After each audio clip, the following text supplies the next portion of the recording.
Good morning, and today we are talking about this new lesson, electricity, and let's see what we can talk about. We have a circuit diagram here, and the terms involved in this electricity, we learn about them, and later, the heating effects. We're going to study, of course, and the commercial unit of current. So this is the scope of this lesson, and uh, now we know that when the charges are at rest, if you are studying them, we call it static electricity, charges at rest. And the study of charges at rest, and that is static electricity. And when the charges start moving,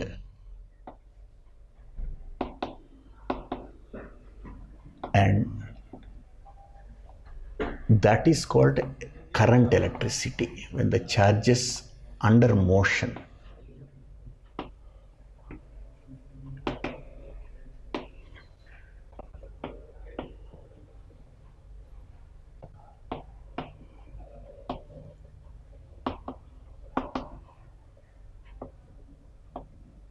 So when the charges are moving, and that branch is called current electricity. The word current means flow. You have water, okay, which flows from higher level to lower level. You have air which moves from high pressure zone to low pressure zone. And similarly, electric current flows from higher potential to lower potential. That's what we should understand actually, like current flows from higher potential to lower potential.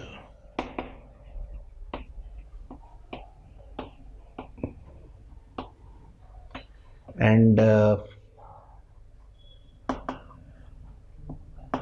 when you have a conductor here, okay, and electrons move from negative terminal to positive terminal, these two are connected to a source.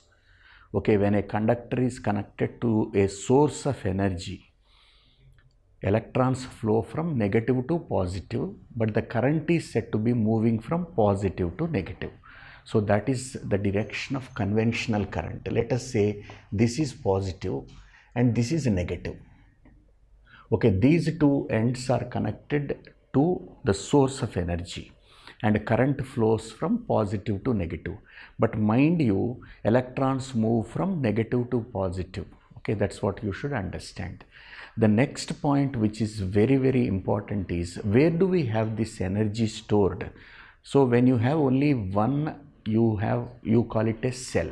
Okay, say you have a cell. Generally this is positive, the longer one, and this is a negative. And when you have a number of cells connected to each other, we call it a battery. Battery is a collective noun. You can say a battery of students. Okay, so number of cells, when they are together, you call it a battery. So the cells may be connected, maybe in series or parallel or whatever it is like. And when we write like this, you should understand this is a battery. Okay, now how do we measure this current, and how, what we mean by this potential? Let us try to understand. When you have a conductor, let us say there is a wire, and through this the charge is flowing. Charge is measured in coulombs. 1 coulomb means some n number of electrons, nothing more than that. 1 coulomb is the same as so many electrons accumulated at one place. So you call it 1 coulomb of charge. Okay, now that's a huge number. Okay, 10 to the power of 19 is the order. That's a huge number. When so many electrons are at one place, you say that there is a charge of 1 coulomb, and this charge starts moving in the conductor. Okay, if it is an insulator, current does not travel, And if it is a conductor, current travels through that, electronic current passes through that. There are free electrons which are mobile in nature, and there is a flow of electrons in the conductor. But remember, apart from these two categories, there is one more category, we call them semiconductors. They allow current in certain contexts actually, like, okay, so that we are not discussing now. We are talking about simply the conductors which allow the passage of charge. Okay, now when you have a conductor here, you can take any cross section anywhere, you can measure that. Means in the circuit you can have ammeter which measures the current anywhere in the circuit, no problem, because it measures the current flowing through the conductor. So an ammeter can be connected anywhere you want in the circuit when it is closed. That's it. Now, if 1 coulomb of charge is passing through a cross section in 1 second, and we say 1 ampere current is flowing. Okay, this is what we mean by electric current. See, it is in a mathematical, it is mentioned like this. You can write small I or capital I also. So charge by time is called current. Okay, this is charge passing through a cross section in unit time is called current. Okay, amount of current, or you can say current. So let us understand what we mean by this one. Suppose you have a conductor like this, and you take a cross section, and somewhere you can take how much of charge comes from this side to this side in 1 second.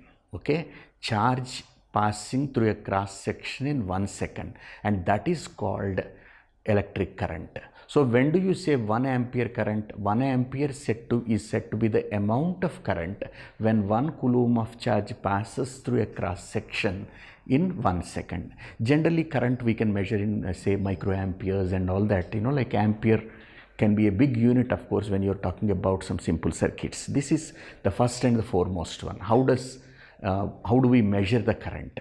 Second thing is, see, how does it start actually, like? So if there are 2 points at the same potential, there is no flow. If there are 2 points, let us say air pressure is same here and here, there is no flow of air actually, like it's a dynamic equilibrium. If some amount of air comes this side, the same amount of air comes this side. Okay, and water is at the same level, and when the levels are same, there is no flow of water. Okay, it comes to a standstill theoretically, but actually it's a dynamic equilibrium. But water flow you can't have when there is no difference in the level. Water flows from higher level to lower level. When there is a difference, you can understand the flow is established. Fine, if that is there, you have understood. Let us say there is a point here in the electric field.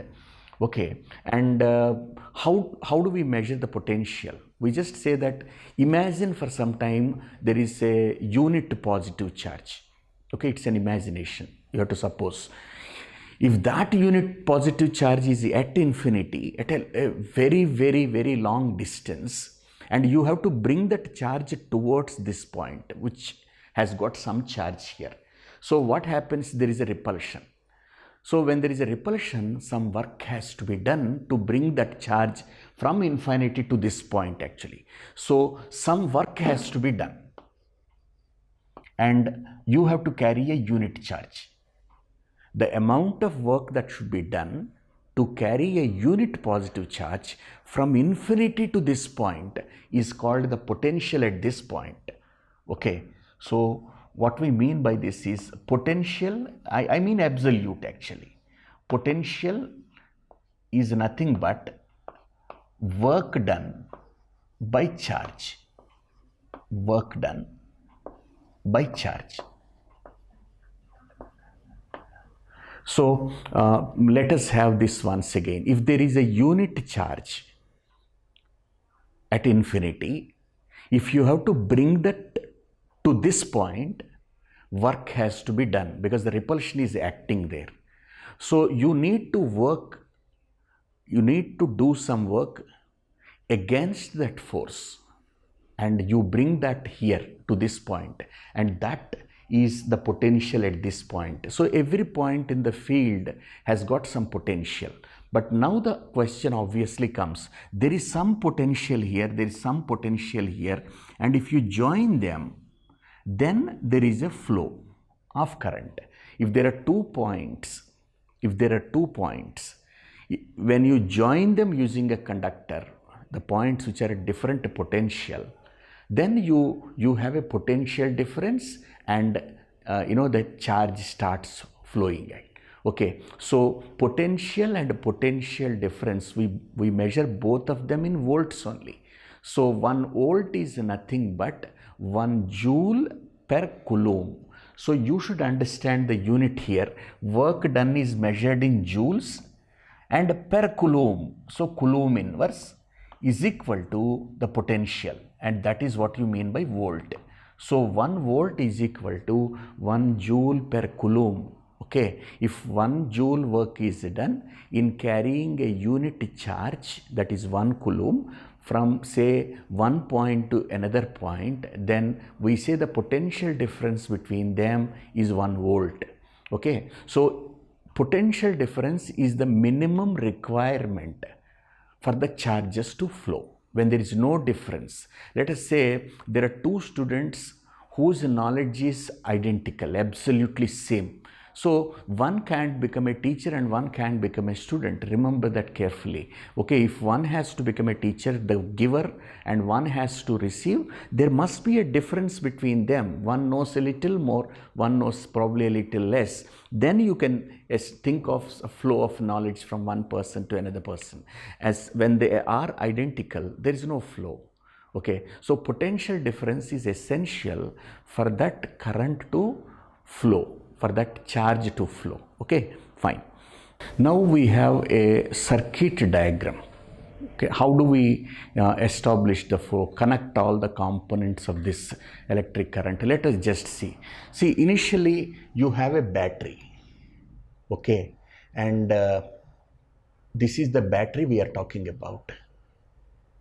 Then you need to have a switch.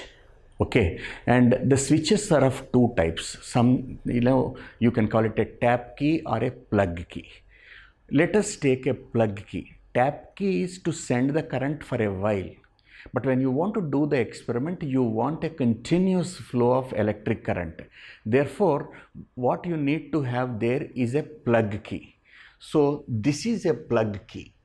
It's a key, like a switch. But if you put a dot in between, it's closed. I don't want to do it now, because unless my circuit is closed completely, I don't want to switch it on. So if there is a dot inside that, understand that the current is flowing.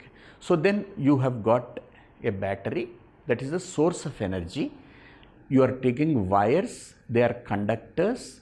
But if you connect both positive and negative directly, we call it a short circuit, because the electrons flow so fast in the circuit from negative to positive, and that can as well cause a short circuit because you are not using the energy of the electrons. What happens? It can cause, like a fire, it can just get burnt completely. So much of heat is produced because electrons have got so much of energy and you are not using that energy. So what is essential is that you need an electrical appliance which probably resists the flow, opposes the flow, and therefore I am thinking of an incandescent lamp here which has got a simple filament, nothing more than that. What do you have in the bulb? A thin wire and a long wire, nothing more than that. So I am talking about, say there is a bulb here, there is a bulb, and that bulb has got a thin wire and a long wire, and this should be in an enclosure. Okay, because it should not react with the environment and all that. Probably you can close it like.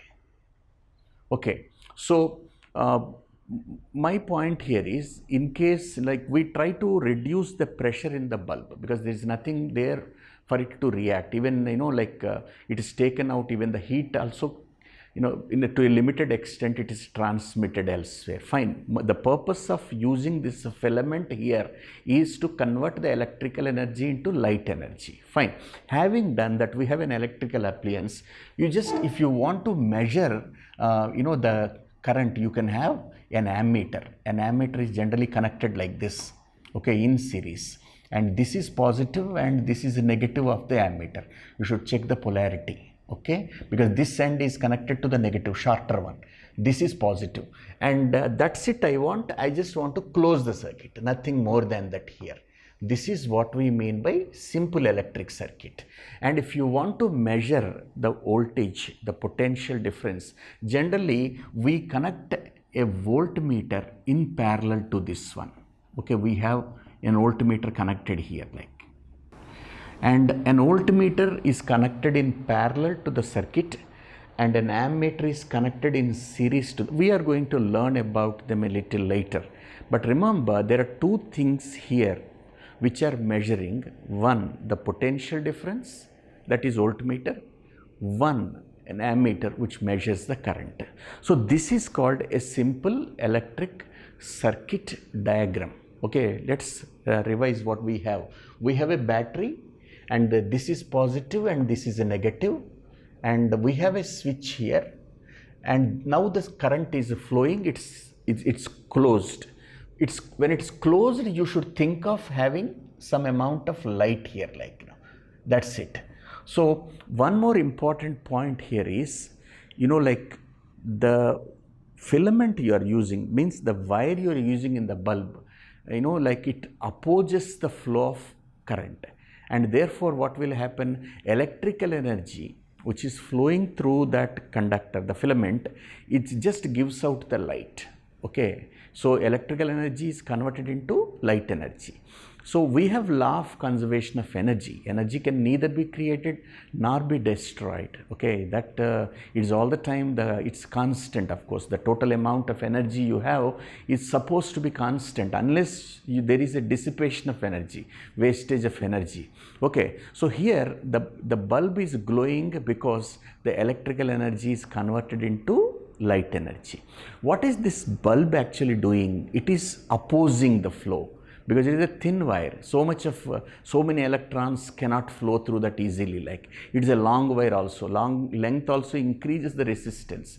So now, when Thomas Alva Edison, who founded this incandescent lamp, he was trying different materials which give light. Okay, when current is passing through that, he didn't succeed so easily. He was trying a number of materials. Okay, finally somewhere he got some tungsten, and he said, okay, this is the material with which this bulb has to be made.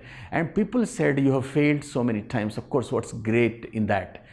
And finally you got success. You did hundreds of experiments. He took it in a right perspective. What he said is, every time I try a material and the bulb doesn't glow, it is a discovery that the bulb doesn't glow if this is the material. So even a failure is a discovery there, and ultimately he got a success, and that is what we have incandescent lamp.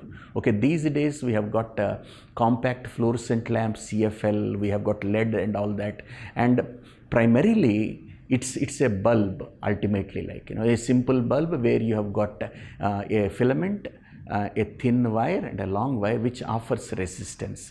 And many times, of course, when you continuously use these bulbs and the filament gets broken, we say it's fused completely, it's broken. So anyway, then you have to replace the bulb. Those are the days actually, when you have for your functions series lamps and all that, there are a number of bulbs connected. Suppose one bulb is not working in series, what happens? The whole set of bulbs, they don't glow. And how do you repair it? And just remove the bulb which is not working, as simple as that, and reconnect it. So that's what people used to do. This is all old technology, Fine, I want to show you some symbols now, and it is something like we learnt about a cell, okay, and this is a battery, more number of cells, and this is a battery, and this is a tap key, and this is a plug key. Okay, both are open now. This is a tap key. You just send instantly some amount of current, and this is a plug key. And now this plug key is closed now. Generally we are using this key for convenience sake. Plug key is closed. And when you have one wire and another wire, this is the connected wire actually. This is connected to that. And sometimes you want a wire, it will cross another one, but they have nothing to do with each other. They are not connected. So in such cases, what I do is that this is one wire and this is another wire, and they are not connected actually. Okay, wires which are not connected, we have to indicate like this: wires not connected. These are connected wires. You have a resistance. Generally, a resistance we do like this, okay, to indicate that it is a longer one. This is called a resistance or resistor, okay, noun, resistor. And a resistor is one which offers resistance, okay, resistor. It's a part of the circuit. But when you take a resistor this way, it has got a fixed resistance. Resistance is measured in ohms generally. It is a fixed resistance unless it gets heated and the resistance changes and all. Normally resistance is taken as a constant here. But you have a variable resistor.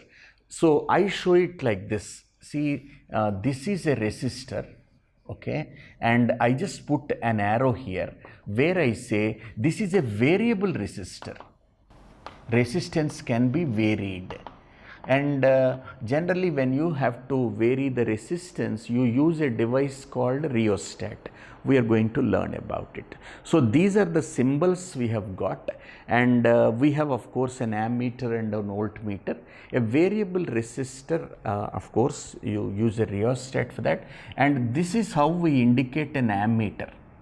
Okay, this is an ammeter, and ammeter has got of course positive and negative terminals. The connection, you should check the polarity, nothing more than that. And you also have an voltmeter, of course.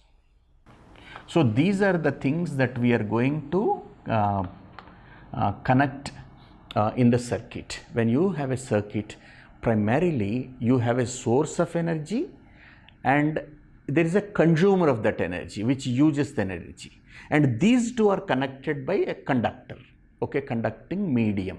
That's it. These are primarily the important ones. So source of energy is battery. Where the energy is used is any of your electrical appliances. Okay, it can be your heater or a bulb or your refrigerator or a fan or anything. There we are using that energy and we need wires to connect them. Source, consumer, connected by the medium. That's a conductor, wires. So that's exactly what you have in a simple electric circuit. Now we are talking about an important law in this electricity. This is a very fundamental law, and though it has got its own conditions and exemptions there, but this is supposed to be a very important law in basic electricity. So let us understand, we have a battery here, and this is positive and this is a negative, and we have a key here where it is closed, current is flowing through that, and current is passing through that. This is the resistance we have got here incorporated in the circuit. You can have some resistance without which there is a problem of short circuit. Okay, fine. And this is the voltmeter which measures the potential difference, and this is an ammeter which measures the current. Okay, so now this gives me the voltage potential difference. Okay, this gives me the potential difference. We measure it in volts, and this measures the current. Current is measured in current is I. Current is measured by the device, say ammeter. If you look at these two, we understand that these two are directly proportional to each other. It is to say, when there is more voltage, more current. Okay, when the voltage is more, the current is more. So this is what Ohm has suggested. What you rather do to change the voltage, you must have that facility there. Okay, to change that voltage, you must have the facility. So when you are changing the voltage, the current also changes. And what Ohm has suggested is that potential difference and I, they are directly proportional to each other. You can say I is directly proportional to this, or this is directly proportional to that. There are two quantities which are directly proportional to each other. Means if this increases, this also increases. But if you want to write is equal to here, you must introduce a proportionality constant. So if you want to write V is equal to, you should introduce a constant, and that is R. Okay, and this R is a proportionality constant, and we call it resistance. Proportionality constant, and that is R here. So this is what he suggested. If you want to represent this graphically, what Ohm has said is, you just take, say, current on one axis and potential on another axis. Potential and current. Okay, and you have current here. What he said is, there is a linear relation between them, though it is not completely acceptable today. What he said is, as you move to the right side, means as the potential is increasing, you have to go up to meet the line, means current also increases. So as you move to the right side, as the x coordinate is increasing, y coordinate also is increasing, and this kind of graph, of course, he suggested to that. So potential is directly proportional to the current as long as that R is constant. Okay, that is an assumption you have made, that resistance does not change. Fine. So there are certain limitations for this one, because all the conductors which obey Ohm's law in all conditions, we call them ohmic conductors. Ohmic conductors are also called linear conductors because the graph is a line. So we don't have all ohmic conductors, linear conductors and all that. There's something that is very interesting is that if you look at the graph of V and I, you got a point 0, 0 on this, means it is passing through origin. But strictly speaking, there is a minimum voltage required for the current to start. Okay, and therefore 0, 0 you can have, but immediately the current does not start. There is a minimum amount of voltage difference, of course, that you need to have for the current to begin. Fine. So what Ohm's law has suggested is that the potential difference across the ends, okay, means between the ends, across the ends, is directly proportional to the current flowing through that, and V is directly proportional to I, and you can write V is equal to I times R. So if you draw a graph, you get a line, because as the potential increases, the current also increases, and the points you are plotting, of course, they will be like collinear, more voltage, more current. And that constant what we are talking about, if you do V on I if you do, and you get a constant called R. So let us understand this one. V is measured in volts, and current is measured in amperes. Volt by ampere is equal to Ohm. Okay. So my point here is, what do you mean by 1 ohm resistance? Okay, when the potential difference is 1 volt, if 1 ampere current is passing through that, the resistance offered by that is called 1 ohm. So 1 ohm is nothing but 1 volt by 1 ampere. Okay, so when 1 volt is the potential difference, if 1 ampere current has to pass through that, the resistance of that conductor should be 1 ohm. This is how we understand the idea of that ohm. And having done that, of course, there are electrolytes, there are semiconductors, there even ordinary metals also, of course. You can't, have this law obeyed in all conditions actually. We have made an assumption that the resistance does not change. Okay, with that assumption, it is okay. Then we study about the factors which influence this resistance. Okay, you have a conductor you are telling and resistance it's offering, and let us understand. I mean, this is the one of course we are talking about, and on what factors does its resistance depend upon. Of course, like you have two simple parameters. Let's see what they are. Factors influencing the resistance. So we are talking about R, okay, a resistance of a conductor, and it is said by experimentation that resistance is directly proportional to L. Means longer the conductor, more is the resistance. They are directly proportional. Okay, if the length of the wire is more, it offers more resistance. More length, more resistance. Longer that conductor, more is the resistance. This is number one. And second thing is, resistance is inversely proportional to the area of cross section. That's why I have written 1 by A.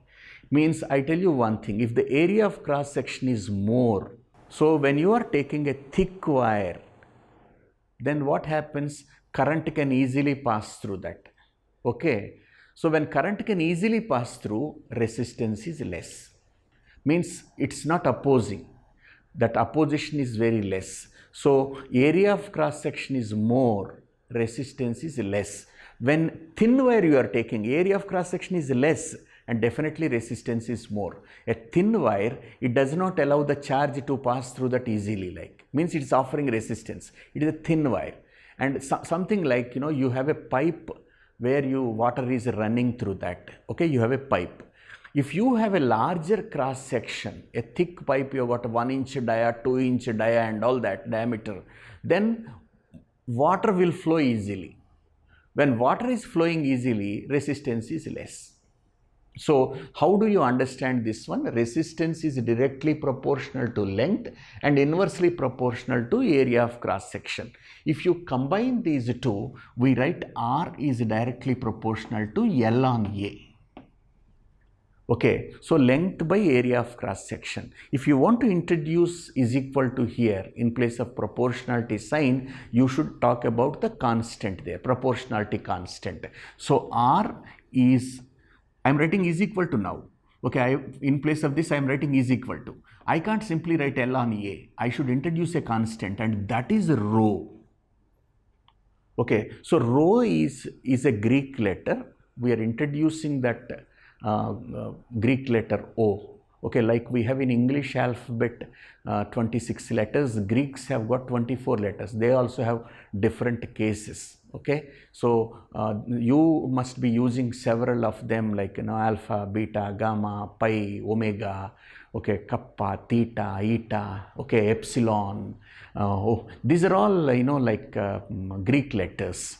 Okay, anyway, this is a rho. This rho is called specific resistance, or it's also called resistivity. So when you are talking about this proportionality constant, this is resistivity, and the resistivity has another name, specific resistance. You can call it by any name, specific resistance. So let us understand the units we use for this specific resistance. Say, how can I write rho as the subject now? Rho is equal to, this A comes up and L comes down. So R times A by L is the formula for specific resistance. Okay, this A goes up and L comes down. That's what you have for this rho. But let us put the units of different variables here. This resistance is measured in ohms, let us say. So I write this symbol for ohms, and this is the area. We write, say, square meters, and in the denominator you got length, that is meters. Okay, if this is the condition, of course, you say that specific resistance is measured in ohm meter, because this meter is getting cancelled there. I write ohm for my convenience actually. Okay, so what are the units of this specific resistance? Ohm meter.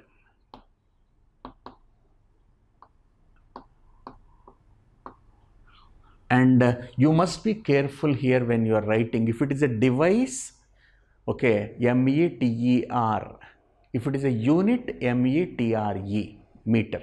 Okay, if it is a device, thermometer, spectrometer and all, when you are writing, make sure that the spelling is METER. But it's a unit here, 1 meter length, okay, 100 centimeters. So you should write METRE. Anyway, don't bother much about it. So the units of specific resistance, we have ohm meter. But there is an important point here you should remember. This depends on the material. Every material you are talking about has got a specific resistance or resistivity. So this is material specific one.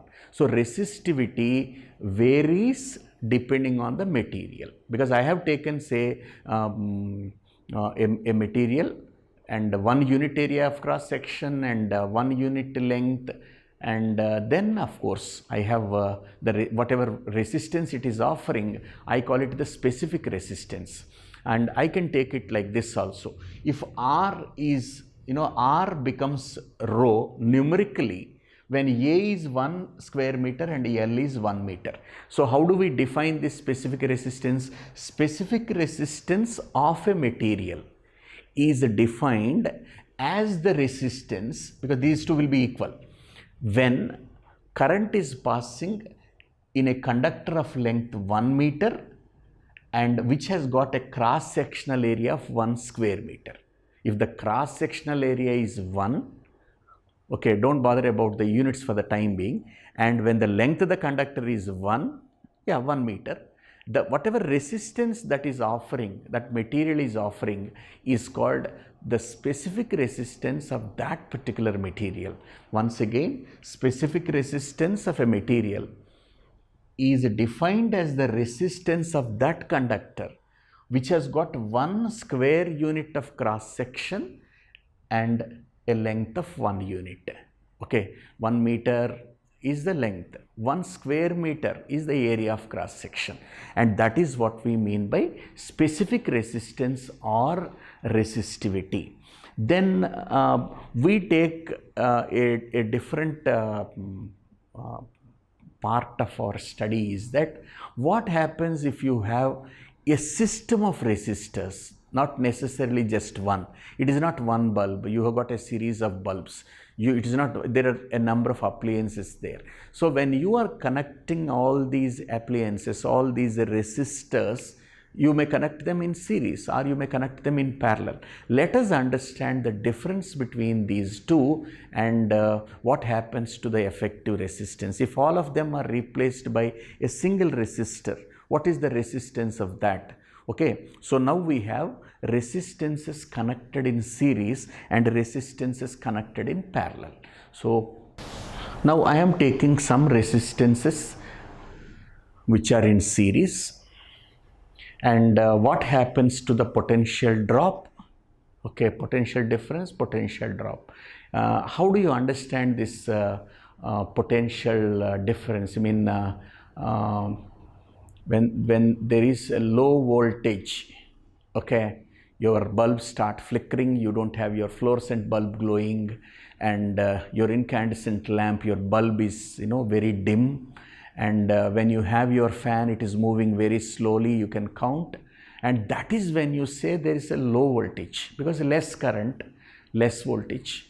Okay, so when you have normal amount of current, of course they all work with full connected to the mains, 220 volts. That is what is expected actually, right? Fine. When I connect, say, a number of resistances like this, this is one resistance, this is another resistance, this is another resistance, this is what we have, and they're connected to a battery.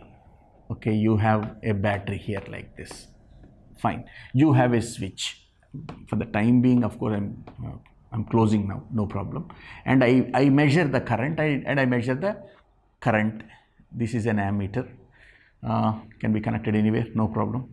But check the polarity. Ammeter. And this is what I have. And current direction is this one.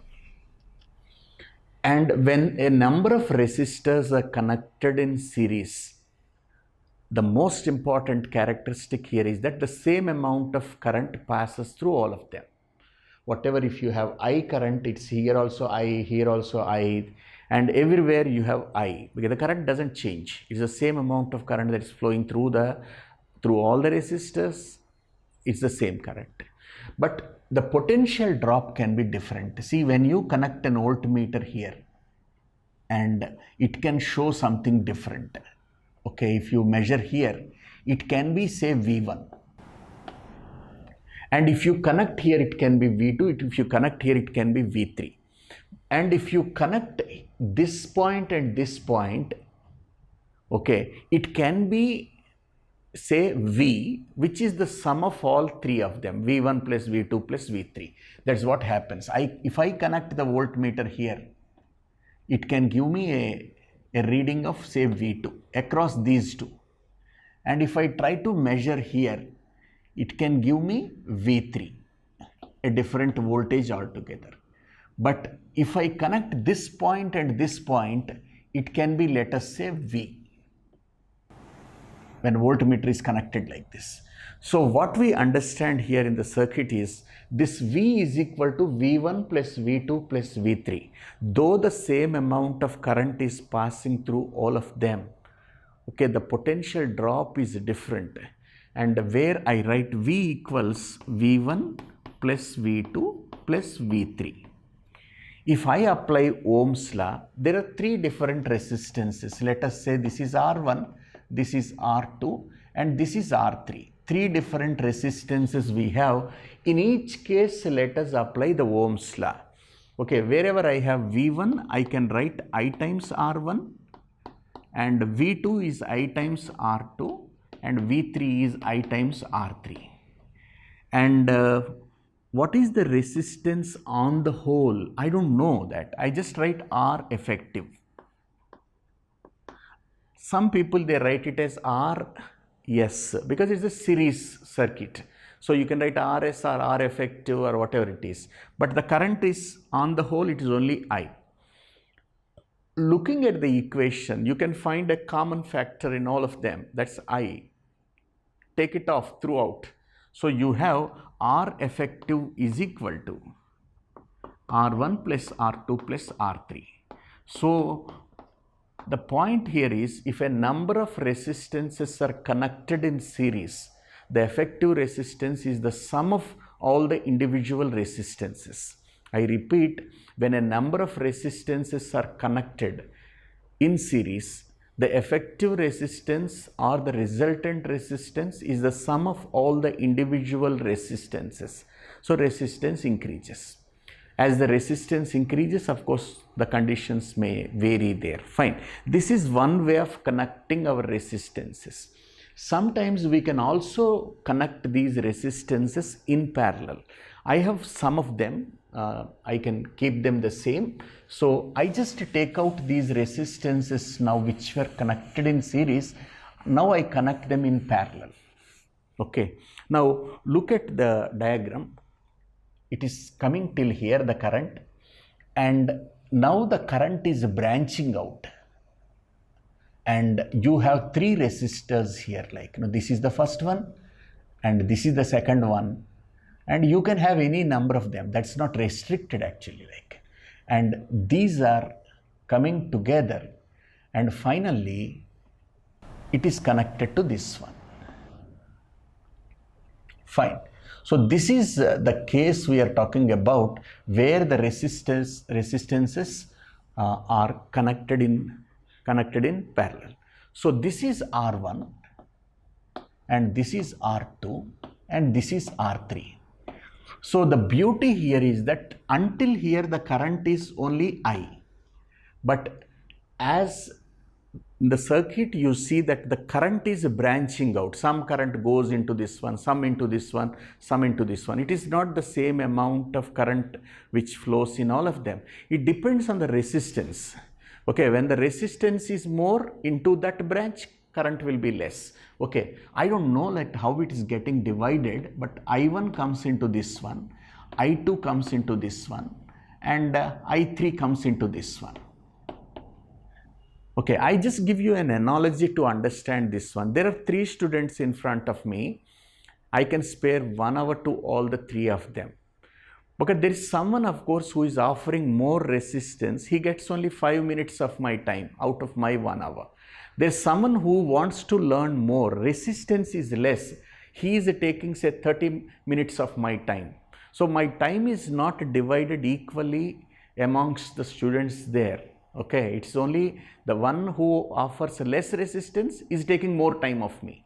Okay, my 1 hour is divided that way. The one who is opposing, not interested to learn, will get little time. Okay, resistance more, he is getting less time, less current goes into that one.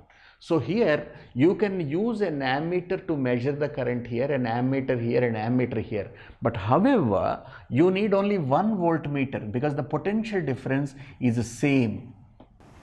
The potential difference is same in all the resistors, and therefore V is constant. But only I is branching out, like I1, I2 and I3. So my contention here is that I have to write an equation for my I. So I write that my I, the total current, is sum total of 3 currents, of course, branching out, getting separated into the branches. And I write what is I actually, like from Ohm's law, V on R, V by R. Okay, so on the whole it is V by R effective, and some people write this as RP because this is a parallel combination of resistors, and here you write V by R1 and you write here V by R2. V is the same for all of them, V by R3. And as you strike off that V throughout, you will be left with an equation 1 by R effective is equal to 1 by R1 plus 1 by R2 and 1 by R3. So you should understand one thing, of course, if you have resistances connected in parallel, the effective resistance will be less than the least of them. Okay, see, I just give you one example to understand. Let us say 4 ohms and 6 ohms. There are 2 resistances. These are connected in parallel. Let us find out the effective resistance. Then 1 by R effective, this is parallel one. I write RP is equal to 1 by 4 plus 1 by 6. And 12 is the LCM of denominators. In this 12, this 4 goes 3 times. 3 ones are 3. And in this 12, this 6 goes 2 times, 2 ones are 2. So you have 5 on 12. It's 1 by R effective. So R resistance when they are connected in parallel is equal to, I have taken the reciprocal, 12 on 5. 12 on 5 means 2.4 ohms. So my answer should be less than 4 and 6. Of course, less than 4. The least, that's the most important point actually. But if they are connected in series, have a comparison, you add R1 and R2 and 4 plus 6, that will be 10 ohms. So when the resistances are connected in series, the effective resistance is more than the largest of them, if you have more of them also. And when they are connected in parallel, it is less than the least of them, less than the least, more than the largest. Okay, that's what happens when you connect these resistances either in series or in parallel. Okay, and now we are talking about the heating effect of electric current. Okay, how can we convert electrical energy into heat energy, and the relationship between all these variables we have there. So it is simply connecting all the formulae we know, as simple as that. Okay, nothing more than that. Let us understand what we mean by that. Okay, and I just take initially, let us say the current, definition of current, definition of potential difference, and I take, say, Ohm's law. Okay, that also gives me the connection between some variables V, I and R, and I take one definition from last year portion. We talked about power, okay, in our lesson, work, power, energy. See, the the fundamental aspect here is that work and energy are interconvertible. When you expend the energy, work can be done. Okay, and see, when work is done against a system, the internal energy rises. Okay, these are fundamental points. So we also have something called a mechanical equivalent of heat. So if I have so much of energy, I can do so much of work. That's a constant one. Okay, that's the first law of thermodynamics. We say it's the Jules law. And how is it said actually, like, if I have 1 calorie of energy, I can do 4.2 joules of work approximately. So the meaning here is this amount of energy is equivalent to this much of work. Okay, 1 calorie is equal to, when you write 4.2 joules approximately, that's the meaning of that. Work and energy are interconvertible. And you can use both the units. You can use either calories or joules. You can use them together. There is absolutely no problem. And there is another thing that you have learnt in previous classes about the PAR. It is rate of doing work. It's something like work done by time taken. And that is what we mean by PAR. So if anybody can do the work taking less time, he is more powerful. Okay, as simple as that. PAR is inversely proportional to the time. More time if he is taking, he is less powerful.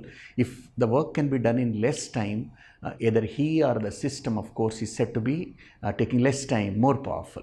So that is what we have here. And let us write all the formulae and try to combine them to establish a relation between our electrical energy and the heat produced there. Fine. I first write the definition of my current. Current is the rate of flow of charge. So you can say this is the charge and charge by time, and that is current. So that's the definition of current. Current is equal to, means amount of current is equal to charge passing through the conductor in unit time, of course. Okay, charge by time. And this is the definition of current. Then we have the definition of potential difference. Okay, we talk in terms of the work done in carrying a unit charge. So then this is the definition of current.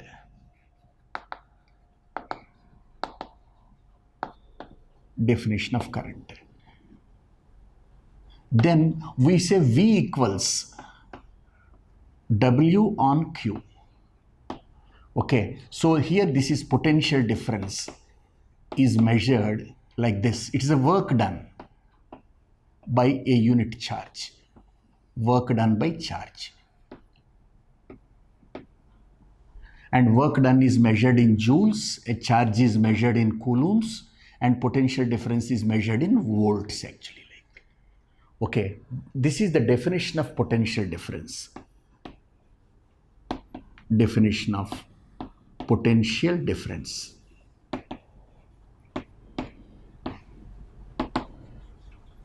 Then I give you the next definition, of course, that is Ohm's law. Okay, how we define the resistance actually. So I write V by I is equal to R, and this is Ohm's law. Okay, which tells that potential is directly proportional to the current. Let me use a capital I because I used capital I there, and V by I is equal to R. Potential difference and current, they are directly proportional to each other, and if V on I gives you R. This is in volts, this is in amperes, and this will be in ohms. So units you can remember later. And from last year's portion, of course, you have the definition of PAR. Okay, so PAR is the rate of doing work, work done by time. Work done by time. So I write it like this: P equals W on T. If work done is measured in joules, time taken is in seconds. Joule per second is 1 watt. Okay, so I just remember, just recall 1 watt is equal to 1 joule per second. 1 second. Okay, so this is the definition of power. Then I have something called the mechanical equivalent of heat, Jules law. And we said there that, see, if it's a work done and the heat energy, if you divide the work done by the heat energy, you always get a constant. We call it Joule's constant. And they said 1 calorie of heat, if you have, it is same as 4.18 joules of work. Okay, so work done, joules per calorie is always a constant. Okay, so that's how we talk about this first law of thermodynamics, or you can say mechanical equivalent of heat, first law of thermodynamics.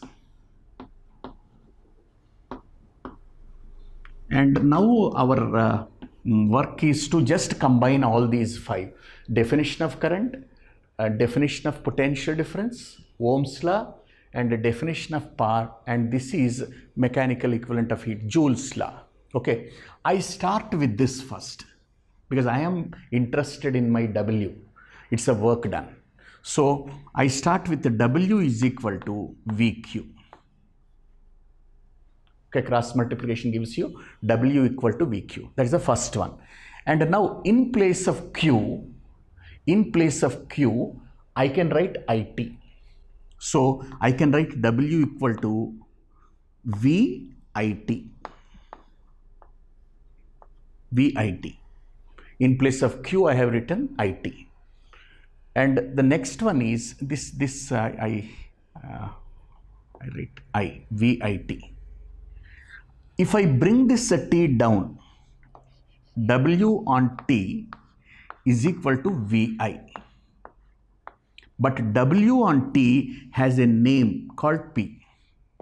So P equals VI. Okay, you should remember all of them as we are developing them. Okay, you can use any of them depending on what you are given in the problem. You can use it. I started with W. W equal to VQ. That is it. I started with that. Then I have in place of Q I have written IT. So IT has come. This T is brought down, W by T, and is power. P is equal to VI. That's what I have written here. Now another thing I want to do here is in place of this V, I can write IR.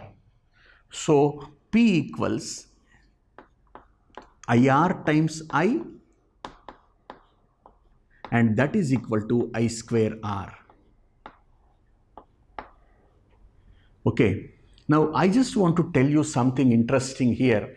When you are using DC current, I value is constant. The same amount of current flows all the time.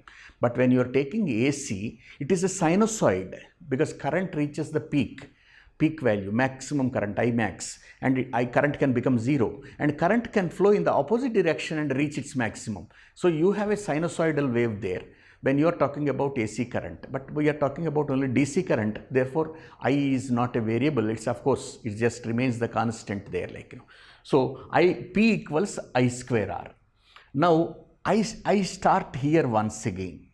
Okay, in place of W, I can write HJ. So if I write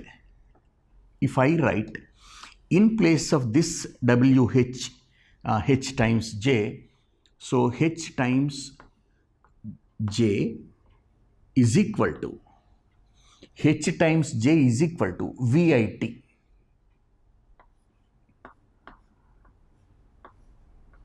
So thus I can get this H value and VIT by this J comes down. J is a constant, it's not a problem. But I have something more interesting, of course. How do we calculate them? Like, you know, for this V, you have an voltmeter, you can straight away take the reading. And this I is current, it's ammeter gives you the reading. So there may not be any problem, but this time is always a tricky one. Like, you have to measure using your, stop clock or something, like, leaving all the things there, you focus on measuring the time. So I don't want this T somehow. I'm not very comfortable with that measuring T part. So you can put it in some other way. Suppose I don't take, VIT. Okay. And what else can be done here? Like I can in place of, Q is something which is not in your control. We can't measure how many coulombs of charge is passing. This is something different. So I can think of eliminating this T maybe in some other way. Shall I do something like V is IR. Okay, V is IR. IR times I is I square RT, whatever it is, like, So ultimately, like, you should think of what variables are required. There are so many formulae here, and I just want to give you an understanding once again. Actually, like, we started with this W, we said VQ. Okay, so we have written VQ. Then the next one is in place of Q, we have written IT. Okay, IT. And Q can be measured directly, how many coulombs and all that. However, you get only I. Okay, so this I has come, okay, but the time is there. For this time, we have brought this down, W on T, and for this we have written P. Okay, and remember, when you are using an appliance, because the wattage is written on that. Usually when you have an appliance, you should remember, okay, it's the wattage is 150 watts, 200 watts, okay, and it's written on that. So P can be, of course, used very, comfortably. You can use P is equal to I square R. Then we learnt that in place of W, we can write Hj, because this is what we got from this one, first law of thermodynamics, Hj. So Hj is given as VIT, and if you want to calculate heat, you have to substitute all of them. But now, like, we have par here.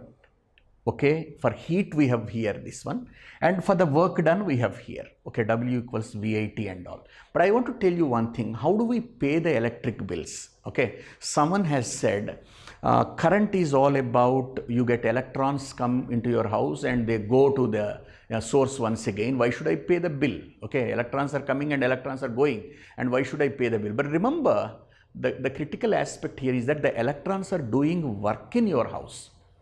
Okay, and for the work done you are paying. That's why in all your electric bills it is written on the top, energy charges. You are paying for the energy done by the electricity in your house. Okay, so we are not something holding the electrons, like, So if you have a laborer who comes to your house, does some work till the evening and is going back, you can't tell him that you came in the morning, you are going now, therefore I don't need to pay you. But you have to pay him because he has done the work in your house. Okay, when he came, he has got a lot of energy, and while he is going, of course, he completely spent the energy for you, and therefore he must be paid. And therefore you are paying for the energy. That should be remembered. But how do you pay actually? Like, remember, how do you get the energy? Like, power multiplied by the time. See, when you are using an electric appliance where the rating, we call it rating, is written as, say, 100 watt, it can be a bulb. Okay, I can't tell you how much you have to pay for that unless I know how much time you are using that. It's a 100 watt bulb. If you are using, say, for n number of hours every day on an average, and for 30 days, how many hours you have used that, and based on that, of course, we convert that into units of current. Let us understand what we mean by that. It is something like, see, this is power and work done by time, and work done or the energy, both are interconvertible, power multiplied by time. So power is measured in watts and time is measured generally in seconds, let us say, like, for the time being. But if this is a joule, power is 1 watt, power is measured in watt, and time is measured in second, and watt second is called joule, and that is the conversion. 1 joule is the work done if 1 watt is the power drawn and for a second's time. 1 joule work is done.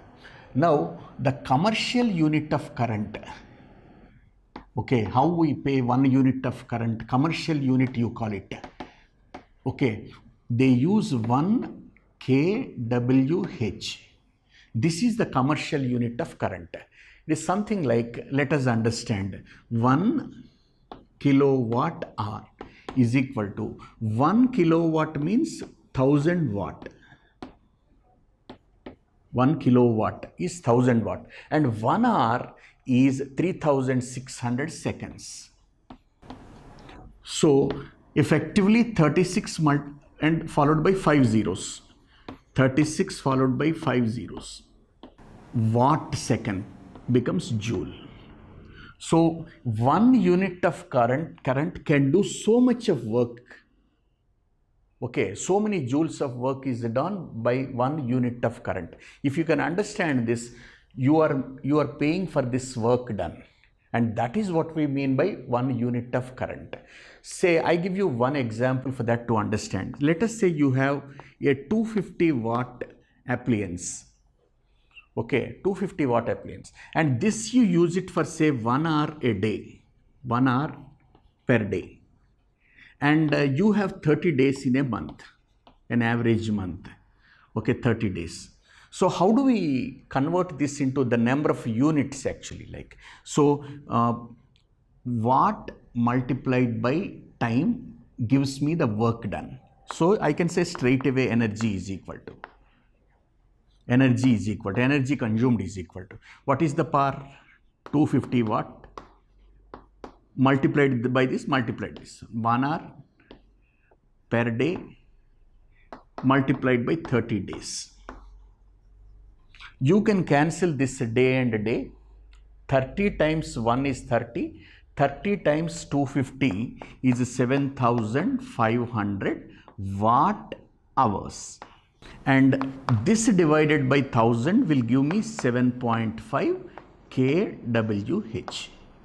So this is the work done, or you can say that's the energy consumed, 7.5 units actually. So similarly, if you take all the appliances at home and on an average how much time you are using per day multiplied by the number of days you have in a month can probably give you a rough estimation of this one. You must be careful here to understand one thing. If you are using for your house, they charge as, you know, it's a domestic supply.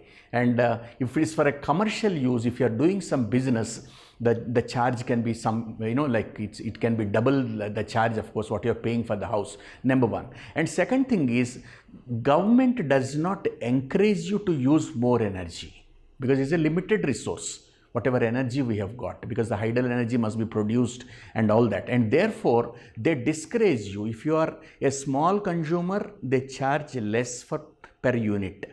Okay, but you are a heavy consumer. As you move up, as you are using more electrical energy, they charge more, maybe per unit 4 rupees, 6 rupees, it can be 8 rupees, it can, like different slabs you have got.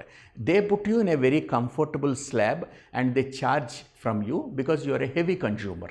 So how do we convert this one? Wattage of the device multiplied by the time you are using in 1 month, okay, number of hours will give you watt hours, and divide it by 1000, of course, and that will give you kWh. kWh is same as 1 unit of current. But something more important you should remember here is 1000 watt is called 1 kilowatt, and 746 watts, you should remember, it's called a horsepower. Okay, 1 HP is all about 746 watts. And this is generally called BHP, British horsepower.